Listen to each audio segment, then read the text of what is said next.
a Cristo? ¿Quién más? ¿Quién más quiere al Señor?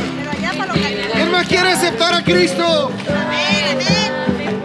Amén.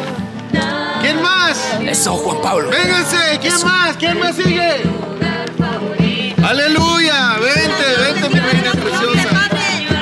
Tú también, amén. Gloria a Dios. Muy bien, niñas. A lo mejor tú ya aceptaste a Cristo, pero te quieres reconciliar con Dios. Porque necesitas de Dios, aleluya. El Señor no te reprocha nada.